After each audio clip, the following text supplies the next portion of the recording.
accident. Creating individual success is like having a recipe for a great meal. It only works if you know how to use the ingredients. As a best-selling author, entrepreneur, business coach, strategist, and champion, the Louis Howard Live Show provides you the insider's view on winning. All we do is win, win, win, helping you become the best version of yourself.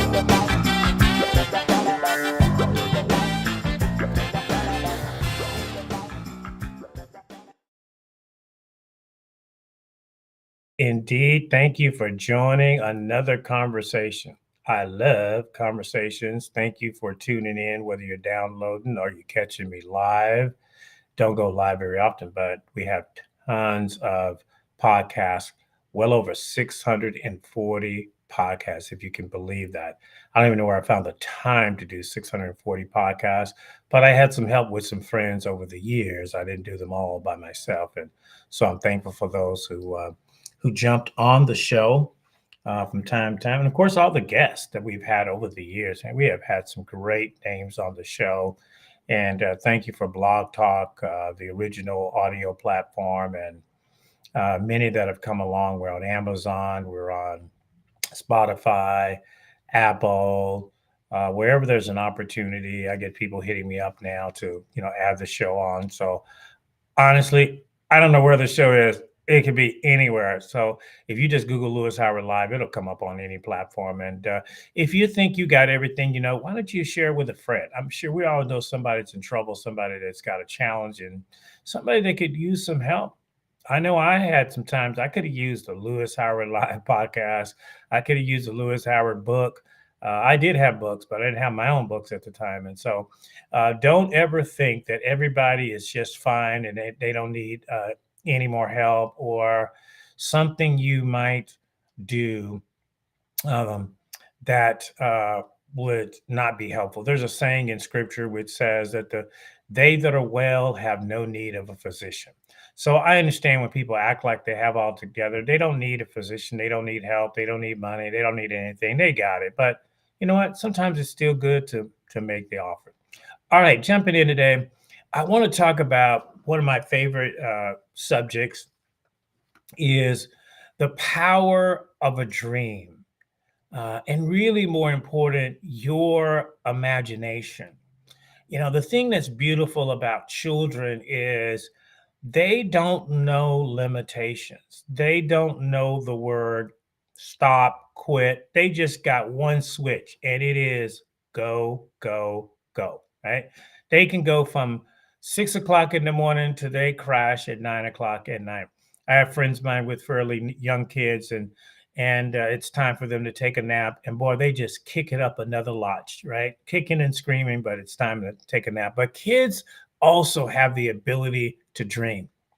I get to watch kids outside of my patio area, and they're sitting down with their friends in the neighborhood. And it's fun to watch their imagination, what they imagine and what they're creating while they're just playing game. They don't even have simple things that they have that they use to create. Right? If you ask a child what they want to be, they already got it. Some are going to say an astronaut, some are going to say president, some want to be Barbie, some want to be a queen, some want to be a king, some want to be a policeman. They all know. But here's the one thing, as my friend Tim Story said, none of them ever say, I want to be an addict. I want to be loser man. I want to be loser woman. I want to fail. I want to be a divorcee. They never say that. You do not hear that come out of a child's mouth. Why? Because it ain't in their imagination. Or should I use my proper word? It's not in their imagination. I feel Texas style day, so it ain't. So it's not in their imagination to think negative. So how does a child begin to think negative? They're taught to think negative. Okay. And the minute that's done to them, it starts to put a ceiling on their dream and imagination. And you might call it keeping it real, keeping it practical, keeping it 100. But if you tell a child no too much, you're lowering their ceiling. You're lowering their ability to believe. I remember that, I would drive by certain uh, popsicle stand or certain, we had Dairy Queen when I was a kid, right? Certain places, and I would want that. And my mom would say, I don't have the money for that. I don't have the money for that. Stop asking me. I don't have the money for that. I don't have the money for that. You got to wait to payday. And so either my dream or my desire was either deferred or it was straight out denied. Okay, if that happens too many times, guess what I'm going to start doing? I'm just not going to even expect it. It's not going to even ask because I know it's either going to be I don't have the money or wait till another day. As we get older, we lose that childlike dreaming machine, and life will knock the shout out of you. Life will knock the dream out of you. It'll knock the imagination out of you. If you talk to certain adults about a dream, they're gonna give you that sideways look like, what's wrong with you? What are you talking about dreaming? People don't dream, people don't imagine. I got kids, I gotta go to work, I gotta hustle, I gotta do all that. All that may be true, but there's no law in the universe. There's no scriptural law. There's no biblical law. There's no life law that says you must turn off your dream at a certain machine at a certain time. There's life responsibilities. That'll tell you got to turn it off. Life problems. That'll tell you got to turn it off. Life setbacks. That will tell you got to turn it. So there are certain things that are telling you to shut down your dream. I made a mistake. You had a child at 16. Now you have to turn off your dream machine? I don't think so. So, mainly what tells us to turn off our dream are negative things, negative people, negative places, negative things. But your dream, your imagination is so amazing. I'm thinking of the story of Walter Disney, right? Many of you know that as Disney and Disneyland. Well, before there was a Disneyland, there was a Walt Disney who failed in school because he was always preoccupied with drawing things, right? He would draw this little mouse, right? He would draw the little ducks. He would draw, first of all, these animated sort of cartoons. And people at that point thought, that's a waste of time. Why are you doing that? You need to be worrying about working your farm or working your land or doing this. You don't have time to be drawing, but he kept drawing. And then he walked through Florida and he saw this, what would be called at the time an amusement park. And he walked through that amusement park and he just said, my amusement park someday, I'm going to build one, but it is going to be more magical, more spectacular, and more fun than what I'm seeing today. That's what he said, right? He saw that in his imagination, just like he saw what would be known as Minnie Mouse, the Duck, Daffy Duck, and the other characters that were Walt Disney characters. I may be confusing Warner Brothers with some of those, but you get my point. Mickey Mouse, Minnie Mouse, those are all Disney. They still stand today as monikers for what is now Disneyland, which eventually became Disney World. How did he do that? Through his imagination. He just imagined it. I know that's not great. That's not sexy. That's not 10 points. That's not 8 strategies, but he just imagined it. What can you imagine? Right. And if the answer is nothing, then you need to take some of the weights off of your mind. Too much stuff has loaded on your mind that has now stopped you from imagining. And that's a bad thing. And I want to caution parents out there, don't shut down your child's dream machine because you don't have the resources to bring the dream to pass. That's wrong to do, right? You can find different ways on how to keep the child's dream machine alive, but maybe you're not in a position to fulfill it, right? But you tell them, hey, we can plan to go to Disneyland. We can't go right now, but we'll plan to go to Disneyland. You save up a few pennies, I'll save up, and by this time next summer, we'll go to Disneyland. Isn't that a much better response than we don't have the money, we can't go? Man, that's just kind of a harsh response. I grew up with those responses. They weren't intentional, but they just kind of put a ceiling on my dream. And I started to ask myself, what can I dream for? What can I dream for that somebody's not going to tell me no? And so for me, I just became like a blue sky dreamer. I would dream in my mind and just think in my mind because I was always afraid to tell somebody because I was afraid that they were going to rain on my dream. Uh, Whenever I see a new agent come into real estate or into, development, the first thing is I look for that dream. I look for that spark in their eye. And the last thing I want to do is rain on their dream. I love that when people start a new business, man, they're just excitement in their eyes. They're excited to do that. And what happens? Some crusty, old veteran, crotchety, been kicked to the curb, comes along and say, boy, you better put that dream down and get real. This doesn't happen. This company's bad. This organization's bad. This business is bad. This business will chew you up and spit you out. Right? It sounds like cool philosophy, but it sounds a little angry. It sounds like somebody's pissed. And now they hate that somebody's excited. And now they're going to rain on my dream. Don't rain on people's dream. Let them have their dream. Let them make their own mistakes. Let the children make their own mistake. Let the new agent or the new employee make their own mistakes. They'll find out soon enough. They don't need you raining on the dream, right? Used to be the saying, stop peeing on me and telling me it's raining. Stop giving me bad advice and telling me it's good advice. It's really bad advice, right? Because now you're changing my view of the company, the organization, the industry before I even had a chance to get out there. So again, going back to the power of a dream is a motivator. A power of a dream is a lifter. A power of a dream can take somebody out of poverty and make them a billionaire. A dream can take somebody who's been a failure and turn them into a success. That's the power of a dream. And they don't have to go to school for all that. They just have to have the willingness to keep imagining. And again, I ask you, what can you imagine? When you lay down, do you see problems? Do you see the events of the day? Or can you take your place to a space in your mind that you can imagine the future right now? I can see it. Can I open the corridor to my mind, or am I too cool for school? Is that too childish? Is that too immature? I'll tell you what, if more adults could turn back on their dream machine, I think we'd have a better world. Because I think people could imagine love, they can imagine unity, they can imagine peace, they can imagine some things that we don't have in the world because we're all trying to be practical and intellectual. And unfortunately, the smart devices are not helping you dream, right? They're helping you. Here's what I see most people do. Most people watching somebody else's dream. Watching somebody else's dream and hearing about their dreams won't necessarily make your dream come to pass.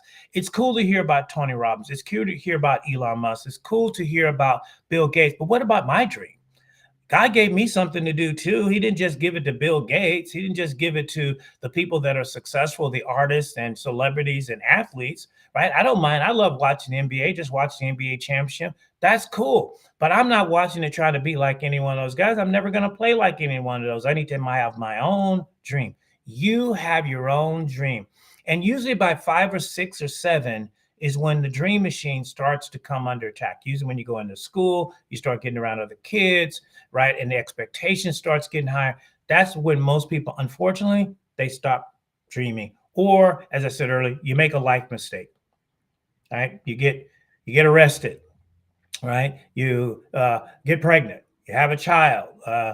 You went off to the military. There are a lot of things that will defer your dream. But let me tell you where your dream lives. It lives in your heart. And if you guard your heart, the dream won't die. Number one, dreams don't have expiration date. They're not like the milk. They don't expire. You can have a dream. Ray Kroc started McDonald's at the age of 54 when people should have been thinking about retirement. This guy is up trying to create a national franchise, which he did. We're all eating burgers. Probably some of us eat too many of those burgers, but we do. The Colonel, KFC, that sign that we drive by, started that at his recipe was unveiled when he was 63 years old. And by the way, he wasn't even a colonel. He just gave himself that moniker as he traveled in the South to the restaurants, telling people, let me show you how to fry the greatest chicken on the planet. Okay, 63. Right? Grandma Moses, right? You probably don't even know who she is. Look her up. Paid in a master police at age 80. Right? If you look in the Bible, Moses was 80 years old when he delivered the children out of Israel, right? So don't tell me that you have a certain age where I can't be dreaming anymore, man. That's it. Okay, kids are gone and you empty nesters. What are you doing with your time? All right, besides the honeydew list. It's time to dream. You can do some things. Even if you do nothing but share the wisdom that you have learned over 30 years, if you've got to be 40, 50, 60, 70 years old, you know some things and you can teach some people some things. You can share some things that can keep some people out of ditch. And that's part of the issue right now is all the grandmothers and grandpas are just being disrespected by the younger generation because they don't think they know anything just because they have to fat finger text. Nah, I don't believe that. They're smart. They know things that you've never seen, right? They've been your age. You've never been their age. So who knows more? The person that's been where you've been or the person that's never been where you've been? Now, it's hard for me to talk to somebody younger than me because, like, okay, quite haven't been here. Come on up a little bit, but let me give you some wisdom. I'm at the stage in my business and my career where I'm spending a lot of time giving young entrepreneurs, young developers, young real estate people, I'm giving them my experience. I'm sharing with them. I'm not allowing the disconnect to happen. I'm passing it on to the next generation. They call it legacy building, a lot of different terms for it, but you ought to have something that you can pass on. And number two, you ought to have someone that you can pass it on to. So let's say you didn't hit your dream. You didn't hit it, but let me tell you, you got some experience, right? You learned how to survive. You learned how to overcome. You learned how to continue to exist. But really, that's not really the topic today so much as is using the imagination. I still use my imagination to see great and mighty things, man. I have a big, vivid imagination. I see myself sitting at the top of the housing and development. I see myself building houses all the way around the world. I see myself helping millions of people learn business principles, kingdom principles, life principles, relationship principles. I see me, just standing in great places. I see that. Have I got an invitation for it? No, but it's in my imagination. I remember back when I was president of a development company, and one of the land guys would come to me because they would be under stress, like, how many deals do you have? And I would say, well, I don't have any on paper, but I got 10 in my mind. I'm imagining 10 deals, right? So my imagination has always been an integral part of my life and my movement, even in the darkest and most painful places, I've been able to keep my imagination in life. So if I can give you one point today, one takeaway is turn back on your dream machine. Whether you're listening to this show, whether you're 10 or 100, turn back on your dream machine. If it can't benefit you, I promise you it can benefit someone else. So number two is don't piss on other people's dream. Let them have the right to have their dream. Just because you didn't make it to the NBA, don't put down somebody else that might have the talent to do it. Just because you didn't become a multimillionaire, don't put down somebody else. Don't find a way to lower their ceiling so that you feel comfortable being around them because they're not talking over your head. I have certain people that they get uncomfortable when I start talking about making $1 million a year, being a multi-billionaire and having private jets and flying around the world and doing. They get uncomfortable, right? And I understand that. I appreciate that, but I'm not going to stop my dream machine because I'm making you uncomfortable. Okay. I'm just going to go someplace where I can be comfortable. There are people you can have that kind of conversation with. They're like, yeah, when you get your jet, make sure I get a seat. Or the people like, yeah, I don't want to hear about that. That's too big for your britches. You're just thinking you're all that in a bag of chips. Okay. So number 3 point is who you associate with affects your dream machine. Who you're running around with, who you spend time with, who you having a beer with, who you having a drink with, who you golf with, who you watching a movie with, who you're shopping with, right? They all will affect your dream because they'll be dropping stuff in your ear. The most subtle thing is when people drop toxicity in your ear and you don't even know it. You don't even know it. I've had people drop toxic thoughts in me and I didn't even know it until later on. And I realized where'd that thought come from, right? And here's people's probably thought, how are you going to do that? How are you going to get to be a millionaire and you had 7 bankruptcies? How are you going to be, have a great family? Been through 2 divorces. I don't know how. It's not my job. My job is to believe it, see it, and let the rest take care of itself. So those are things that just really are important. Like I said, and if it's something you already know, you want to share it with a friend, because I'm going to tell you a lot of people, here's the numbers, and I didn't make them up. 80% of people will never reach their dream. 80%. Only 20% of the people reach their dream. And that's terrible. It should be much better than that. So people don't reach their conversion zone. They don't get in their zone because something happens in life that They just felt like I got to turn, the dream machine. When I was younger, I would see like the grandmothers, and they would have to turn off their dream machine to take care of the kids. They would have to clean houses and do domestic work and do whatever they needed to do just to keep their household. They didn't have time to dream. Okay. But here's what they did. They would help the kid who was the rising star in the family, either academically or sports wise or artistic. They saw in that kid something, and they would invest in that kid. And I'll tell you what, if you watch the Academy Awards, you watch Oscars, you watch any of the EGOT, award winners, they're all going to give credit to somebody in their life that paid the price for them to reach their dream, right? Somebody will pay the price for you to reach your dream. Okay. They probably already have, you don't even realize it. If you got here, somebody paid the price, right? I'm on a platform. Somebody paid the price to create this thing and put it all together so I can just hear and click a couple buttons and, we can chat, right? So people pay the price for their dream, and you have to pay the price. So that's the last thing. No dream is free. I wish it was. I wish I could honestly tell you if you just have a dream and kick back, it'll just rain money. It's not. Dreams are expensive. There's a price of sacrifice. There's a price of labor. There's a price of rejection. Martin Luther King had a dream. The price was his life. John F. Kennedy had a dream about America. The price was his life. Right? Abraham Lincoln paid with his life for the price to put a nation back together and make it as one instead of two divided nations. And some people didn't like that. Price was his life. So those are extreme cases, but there are a lot of them where people have to pay a price. I'm watching the most recent Tyler Perry, Maxine's Baby Boy, and you realize that Tyler Perry, behind all the funny of the Medea and all the shows, man, that guy paid a price. Oprah Winfrey paid a price. So here's what I say. I want to be around somebody that their dreams have scars on them. Because if your dream doesn't have scars on them, you didn't pay the price yet. Okay. Anybody that has paid a price to do anything worthwhile in life, you got some scars, you got some scratches. I can turn around right now and you can see the scratches that I got. Man, I've been wrestling alligators. Okay. So there is a price to pay. And then I'm not saying it to be a downer. I'm saying it to be real, because here's what people will do. They'll defer the dream, waiting for the heavy lift to go away. It won't go away. And all you're doing is really just deferring your dream. Number two, don't take the shortcut. People will take a shortcut around the heavy lift because they don't want to face the monster. The only way you're going to get to the top, you're going to have to face the giant. You're going to have to take the monster down, right? I remember a kid, right, going to school. That certain corner, here's the bully. Every Franklin day he was there, right? So I got a decision. Do I play sick, tell mom I'm sick and I can't go to school? Do I try to find a new route to get around where the bully is not?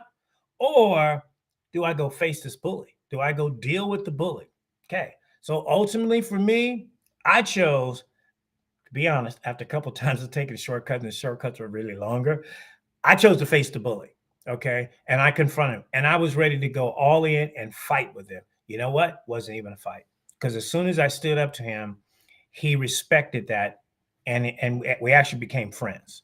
But think about what I would have done if I had never faced that bully. I would have kept taking shortcuts. I would have kept doing around, and I would have missed the shortest route to school. Okay. If you keep taking shortcuts around, you're going to miss the shortest route to your dream. Okay. God knows a little bit more than we do. So he gives you the route that's going to get you right there. But we actually think we're smarter, and we call it so-called figuring out. And we start experimenting with things, and we start doing things, and we think we're smart, and we end up in a ditch. And you are, how do I end up here? Well, because you took a different route. You didn't take the straight route. Take the route. I know personally it's painful. I've had losses, losing a child, losing family, losing great opportunities, having things stripped away from me, right? But you know what? I kept going back to it. I got knocked down in the ring, but I get up. And now today, I get the privilege of making a difference in a lot of people's lives, including yours. So my challenge for you today is dream again. Write down some dreams. I don't care how impossible it may be. Just disconnect yourself from your present reality. Imagine that you can accomplish it. Write down what you would do. If you could do life again, what would you do? What would you have? And get that dream machine working. I guarantee you a new light will come on in your mind, a new light will come on your face, and I guarantee you people will see it, and all of a sudden you'll be sharing wisdom with them about your dream, about your life, because that energy is contagious. Hey, I hope that was worth it to give you a little bit of connection. I like to keep these things quick. We're under 30 minutes, and I appreciate you joining in. And like I said, share it with a friend. You can copy this and send it to somebody. I'm loving teenagers right now, young adults. I think they need a lot of guidance right now because our country is just in a big old fight with the parents. And so kids are always the collateral damage of that. So I think kids need encouragement. And I think this is a great opportunity to give them some encouragement. And if not here, find something to do. Hey, it's been a blast doing this. Stay tuned. You can get us. We got us 600 shows, I tell you, on podcasts, Apple, Spotify. You know where all there are, Facebook Live. And we'll see you again on another edition of Louis Howard, helping you become the best version of yourself. Every great champion knows that success, overcoming, and winning in life is no accident. Creating individual success is like having a recipe for a great meal. It only works if you know how to use the ingredients. As a best-selling author, entrepreneur, business coach, strategist, and champion, the Louis Howard Live Show provides you the insider's view on winning. All we do is win, win, win, helping you become the best version of yourself.